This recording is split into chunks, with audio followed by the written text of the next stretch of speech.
Welcome to Masked Matches of May. If you are unaware, this is a thing I have done for the last 2 years. In 2017, I did highlights of various masked careers in Lucha and abroad. Then in 2018, I did a match recommendation / review a day. Both 2017 and 2018 were just written, and I'll link to them in the description for this video. In 2019, I'll be doing a daily match recommendation review on video, or audio, but I will be uploading all these to YouTube. You can participate by commentating on this video and anywhere it's posted. I'd love to hear what others have to say about all of these matches. If you join my Patreon at the $10 level, I'll even let you suggest a match as long as it's easy to watch online, free, and of course includes a masked talent, because it is Masked Matches of May. If you pay $5 on my Patreon, you'll get access to match commentaries, of which there will be one for every match I do this month. These are commentary tracks that you can listen to with the match, hear my thoughts on it, watch along live with me basically. This may be added to the start of all videos, so I'll give a timestamp so that you can skip over this patch talking about the Patreon. This is May 7th, 2019, and we are doing the most recent match yet on this month's selection of highlights, as champion Negro Casas defends his NWA World Historic Welterweight Championship versus Mascara Dorada.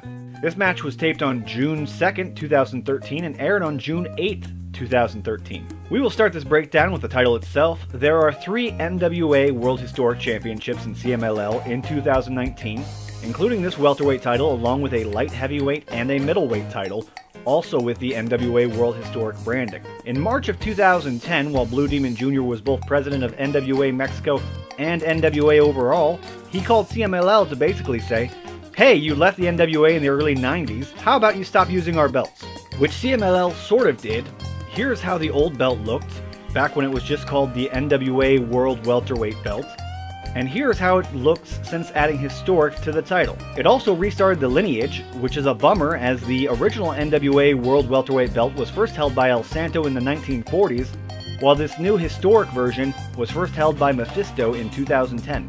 Negro Casas is a legend, and I could make this video twice as long by going on and on and on and on about his legendary career. These videos are meant to be digestible though, so we will just get through the most important things.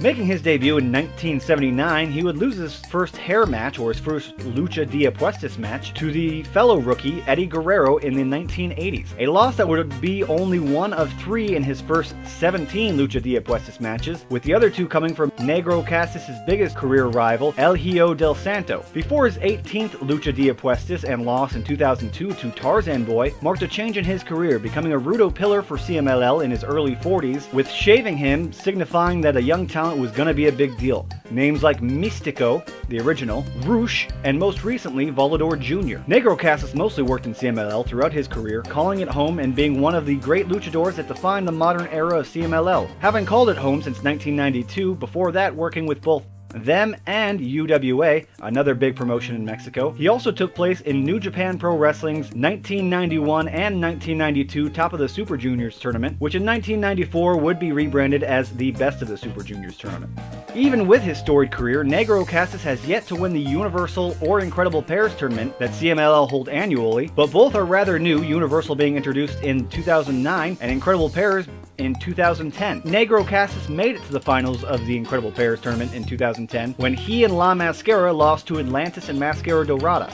At 59, Negro Casas is still going strong, but Father Time looms in the background, reminding everyone that even legends age. Lately, Negro Casas has butted heads with Mystico, the current one, the middle brother to Roosh and Dragon Lee. That is seemingly the favorite for a Lucha de Apuestas match, but you never know if plans will change. It should also be noted that this was the last singles title that Negro Casas has held, though he has held the Mexican National Trios title with the stable that he leads, La Pesta Negra, which includes him, his brother Filano, the Afro-wearing Mr. Nibla, and the rising star Barbaro Cavernario, who has been dominating CMLL as of late. Negro Casas and Shocker also held the CMLL World Tag Team Champions, a reign that ended with vacating the belt after over a year or so of no defenses, because Shocker and Casas were unable to defend for various reasons.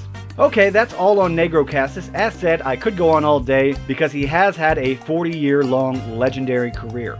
Mascara Dorada we covered a little yesterday, but with 6 men in that match it was a little brief, so more of a full bio is in order. Getting his start in Guadalajara when he was simply named Metalik, a name that he would reclaim when he went to WWE a decade or so later. In 2007, CMLL signed Mascarita Sagrada 2000, who many American fans may know as El Torito in WWE a few years later. An amazing mini wrestler, but because AAA owned the rights to the Mascarita Sagrada name, CMLL had to change him to Mascarita Dorada and change his look up some. The gimmick proved to be so popular that CMLL did something unique and had him introduce a larger variation of the gimmick, Mascara Dorada. While normally the opposite is what happens, a popular wrestler gets a mini version of themselves introduced, like Shocker, who had Shockercito, or Pariah, who had Pariahcito. So November 7th, 2008, he made his debut under the new mask, gimmick, and name with La Sombra and La Mascara for the first time performing as Mascara Dorada versus Los Hios del Inferno, which mirrors the match we looked at yesterday but without the titles on the line. April 7th of 2009, 5 months to the day of his debut as Mascara Dorada, he would win a Torneo Cibernetico, or an elimination match, to be crowned the vacant CMLL Super Light Heavyweight Champion, his first major title in the company. The title he would be most associated with was the CMLL World Welterweight Championship belt, which he has held a record 4 separate times, above Filano and Pantera II, who each held it 3 times. While in combined days with the belt, Mascara Dorada is third behind Filano and Mephisto. Mascara Dorada first won this title in September of 2010 from none other than Negro Casas.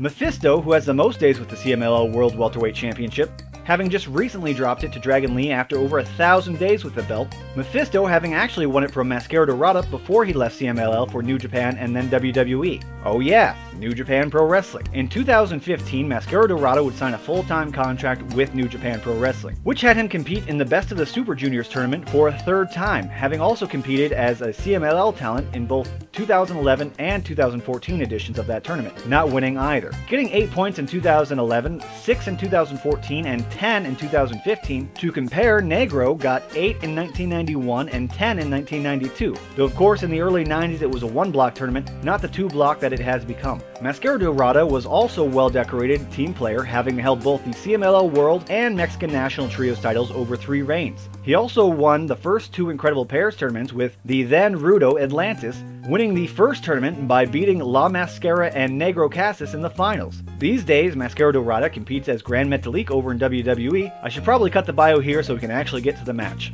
How is the match? I cannot express too much enthusiasm for this match. It's that good. I don't think I can overstate how much I like this match. I'm very glad that our first singles one-on-one match is such a great pick. I almost went with something else, and I'm glad that I picked this instead, because this might be the best title match from that year, and one of the best title matches in recent years. Negro Casas is just that guy. I can't imagine CMLL without him, and his impending retirement is gonna hurt. It might be the most painful wrestling retirement I can think of, because Negro Casas is a worker who just always gives it his all. Even now in 2019, at the age of 59, he never feels like he is phoning it in. If this match gets you jonesing for more, just look up Negro Casas. The man has 40 years of classics. His dance partner here is great too. I don't mean to shortchange Mascara Dorada, who has had classics in CMLL, New Japan Pro Wrestling, and now WWE. No doubt a future legend, but it pains me to know that we likely won't get a new match from these two, unless Dorada is already packing his bags for Mexico, which he has hinted some on Twitter about wanting to come back. I don't want to put too many clips in here, because I think you should just see the match naturally. Still, I should probably put something here. I loved this sequence between the two, just very naturally slapping submissions on each other. It's incredibly smooth. Really, this match does what most great matches, and by extension, most great stories do. Subvert your expectations. This might be one of the best matches I've ever seen, and it does so without becoming masturbatory in length. An epic where what you think will happen and what they condition you to think will happen gets turned on its head more than once. Negro Casas 2 takes bumps that you wouldn't expect from any 53-year-old. He is a wrestling legend that any wrestling fan should know, and hopefully this video will make at least a few more people aware of his greatness.